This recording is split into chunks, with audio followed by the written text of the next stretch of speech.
প্রভু তোমার নবী সাহাবীরা মনে হয় একজনও নাই, সব মনে হয় শহীদ হয়ে গেছে। যদি শহীদ হয়ে যায় গো আমার কোনো দুঃখ নাই।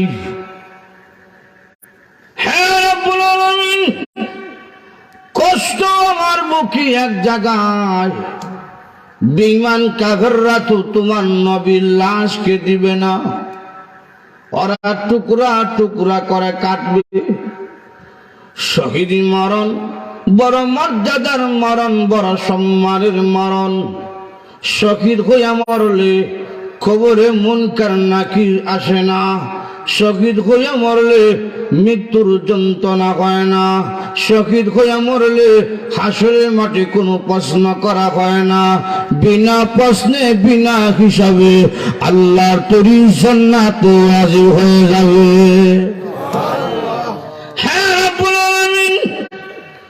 শহীদি মরণ বড় সম্মানের মরণ, বড় ইজ্জতের মরণ।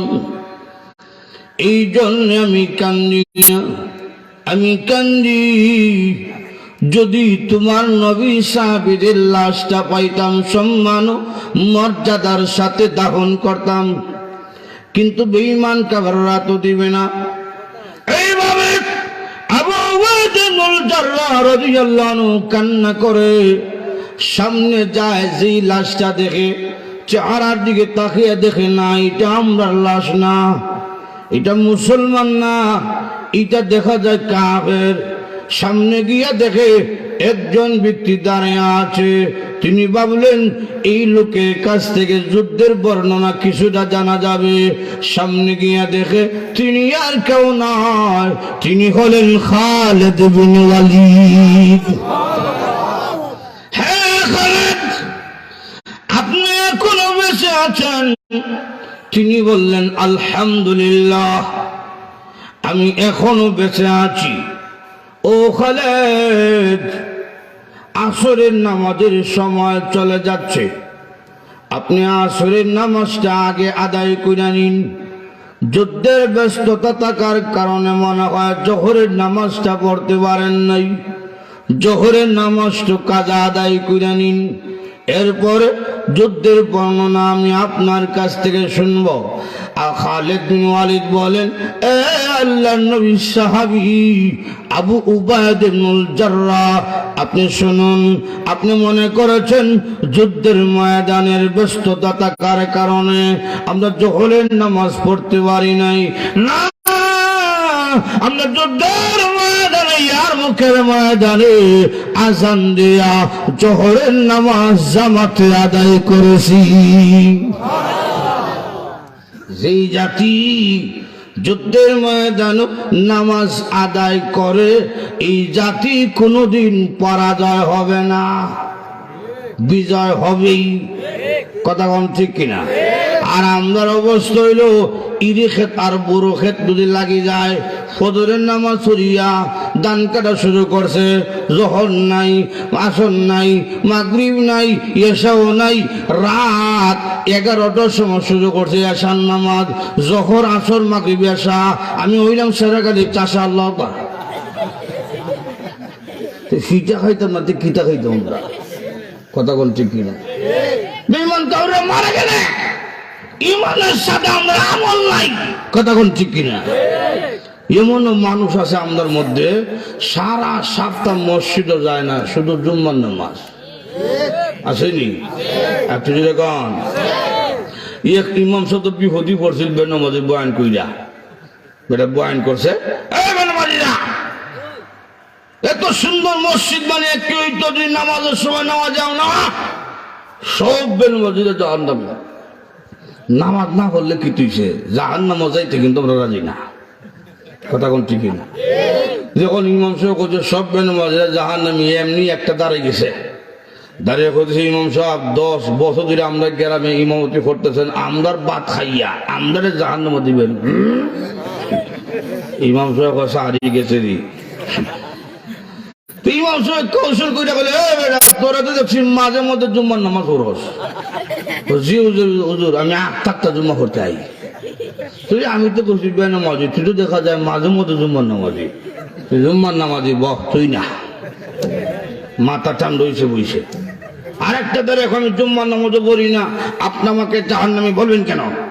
ইমাম সাহেব তখন কয় তুই কি তো ঈদের নামাজও পড়স না? জি বছর 2 বার লাগাল ভাই, এটাকে না হলে চলে, আমি ঈদের নামাজ পড়ি। ইমাম সাহেব কয় আমি তো করছি বে নামাজি, তুই তো দেখা যায় ঈদের নামাজি, বহ তুইও না। আরেকটা দ্বারা এখন আমি জুম্মার নামাজও পড়ি না, ঈদের নামাজও পড়ি না, আপনি আমাকে জাহান্নামী বলবেন কেন?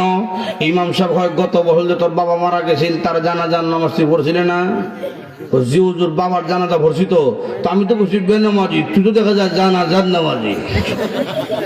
এই হলো আমাদের আমলের অবস্থা, কথা কোন ঠিক কিনা?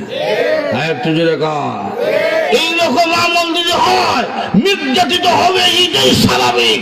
কোরআনের সাথে আমাদের সম্পর্ক নাই, নবীর সুন্নতের সাথে আমাদের কোনো সম্পর্ক নাই, কথা কোন ঠিক কিনা? যতদিন পর্যন্ত এই জাতির সম্পর্ক কোরআনের সাথে না হবে, ইসলামের সাথে না হবে, নবীর আদর্শের সাথে সম্পর্ক না হবে, সংখ্যায় বেশি হওয়ার পরেও নির্যাতিত হবেই, অপমানিত হবেই, এটাই স্বাভাবিক।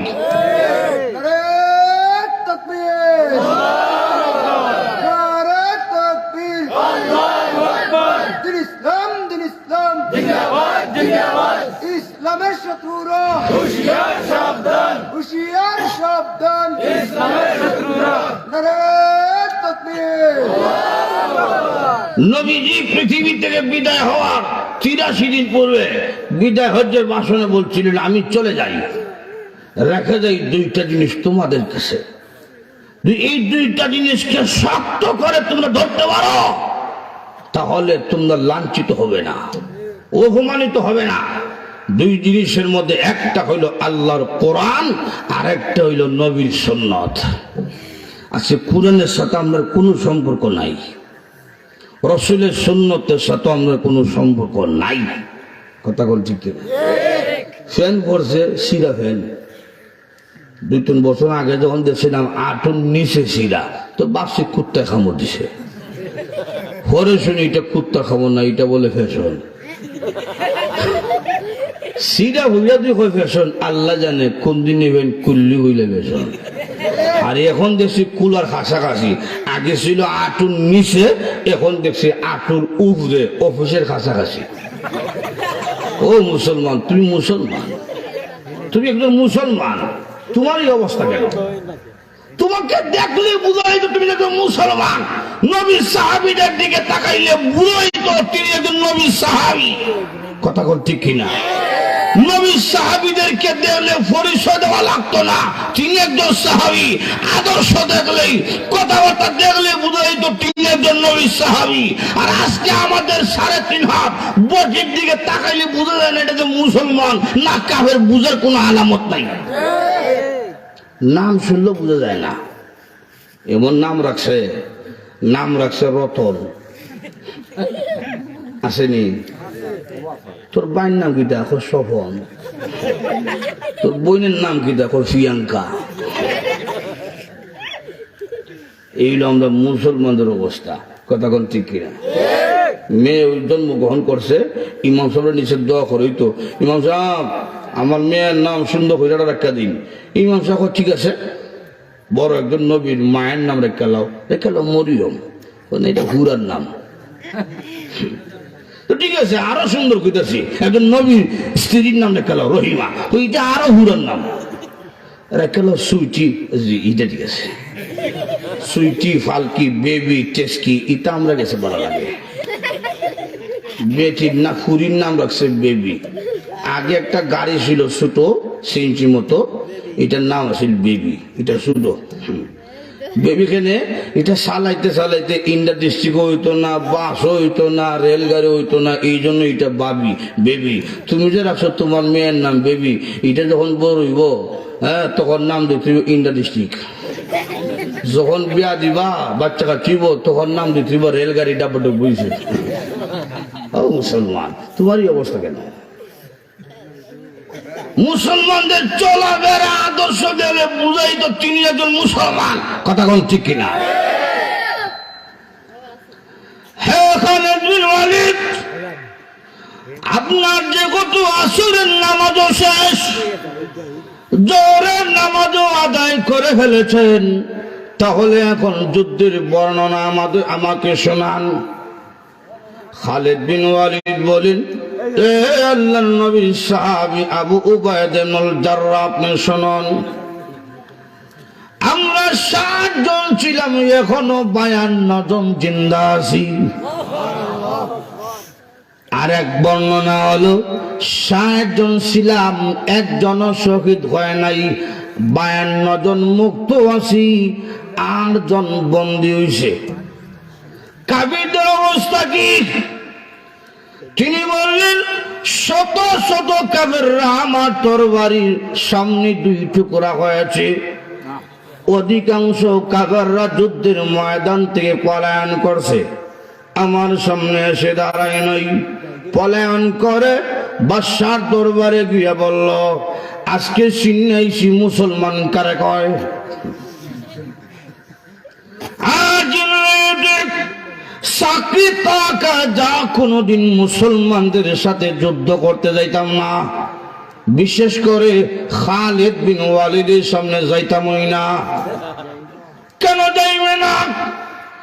দেখলাম বেড়েরা কঙ্কাল স্বাস্থ্য নাই, দেখতো ছোট, হাত পাও ছোট, বাংলা একটা তরবারি হাতের মধ্যে দেখলাম, বাংলা তরবারি, তরবারি চকচক করে না, হুরান তরবারি।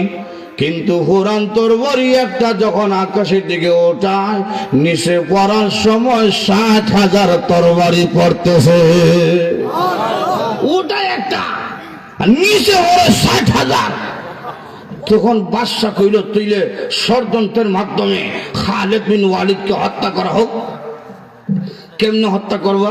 তোমরা 2 জন যাও, গিয়া সেনাপতিকে বলবা, খালিদ বিন ওয়ালিদ আইলে আমরা যুদ্ধ করব না, আমরা ওনার সাথে সন্ধি করব, আমরা সন্ধির মাধ্যমে আপোষ করব, আমরা যুদ্ধ করতে চাই না। আর মুসলমানরা সন্ধি করবে, কারণ সন্ধি করা তাদের নবীর সুন্নত। ওরা বেজাল্লা যাত না, ওরা মারামারি চায় না, সন্ধি করবে। 2 জন গেছে, আর সন্ধির মাধ্যমে খালিদ যখন আইলে আমরা হত্যা করে নিতাম। গেছে গিয়া বললো, তোমাদের মধ্যে খালিদকে? বলে, কেন? আমাদের বাদশা বলছেন খালিদ বিন ওয়ালিদ গেলে আমরা যুদ্ধ করব না, আমরা সন্ধি করব। আবু উবায়দা ইবনুল জাররাহ বললেন, তোমার মতলব খারাপ। মতলব খারাপ আপনি বুঝলেন কেমনে? তো সন্ধি করার নিয়ম হইল সেনাপতির সাথে সন্ধি করতে হয়, আমার মুসল্লির সাথে কেনে? তৈলে বুঝা গেছে তোমার মতলব খারাপ। কথা কোন ঠিক না? খালিদ বিন ওয়ালিদ বলেন, আমার সেনাপতি, আমি গেলে যদি ওরা সন্ধি করে, আমাকে আদেশ দিয়া দিন, আমি যাইগা। আমি গেলে যদি নবীর একটা শূন্য জিন্দা হয়, আমি 1000 বার যাওয়ার জন্য প্রস্তুত আছি। আবু উবায়দা ইবনুল জাররাহ বললেন, আপনি একা যান কেমনে? সাথে আরো 99 জন নিয়ে যান। 100 জন সাহাবি গেছে, গিয়া দেখে 90,000 হলুয়ান তরবারি গেট বানাইছে। তরবারি গেট, এই গেট এদিকে ঢুকতে হইলে মাথা নত করে ঢুকতে হয়। তাদের উদ্দেশ্য ছিল খালিদ বিন ওয়ালিদ যখন গেটের ভিতরে ঢুকবে, সঙ্গে সঙ্গে 90 টুকরা। যখন গেল গেটের সামনে, খালিদ বিন ওয়ালিদ গিয়া দেখলেন গেট দিয়ে ঢুকতে হইলে মাথা নত করতে হয়। খালিদ বিন ওয়ালিদ বললেন, গেট সরাও। তখন কাফিরদের সেনাপতি বলল, গেট সরানো যাবে না, এটা আমাদের নিয়ম, আমাদের বাদশার রাজ দরবারে ঢুকতে হলে মাথা নত করে ঢুকতে হয়। খালিদ বিন ওয়ালিদ কয়, সরাইবি নাকি একটা লাথি দিমু 70 হাত দূরে যাবো? তিনি হুঙ্কার দিছে, আমার নাম খালিদ, আমি ওই খালিদ ইসলাম ধর্ম গ্রহণ করার আগে মূর্তির সামনে মাথা নত করেছি, ইসলাম ধর্ম গ্রহণ করার আগে পাথরের সামনে মাথা নত করেছি, ইসলাম ধর্ম গ্রহণ করার আগে বৃক্ষের সামনে মাথা নত করেছি, আগুনের সামনে মাথা নত করেছি, কিন্তু ইসলাম ধর্ম গ্রহণ করার পরে পৃথিবীর কোন শক্তির সামনে আমি খালিদ বিন ওয়ালিদ কোনদিন মাথা নত করি নাই, আজও মাথা নত করব না। হুঙ্কার শুনিয়া ভিতর থেকে বাদশা কইতেছে সিলেকেটারি খালেদের হুঙ্কার 90,000 তরবারের সামনে দাঁড়িয়ে হুঙ্কার দিতেছে এর খোলজা কি তো শিশে দিকে কোনো মরার ভয় নাই গের সরাও তারা আমার সামনে আসতে দাও গের সরাও গেছেন গিয়া বইছেন 100 জন সাহাবি বসার জন্য 100টা শেয়ার দেওয়া হয়েছে খালেদ বিন ওয়ালিদ শেয়ারটারে এমনি ইটা মানে বলেছে ফলে ইয়া বাদশার কাছে গিয়া বুঝছেন বাদশার আঁটুর সাথে আঁটু লাগাইয়া বুঝছেন বাদশা তখন কইল তোমরা মুসলমানরা সভ্যতা শিখছো না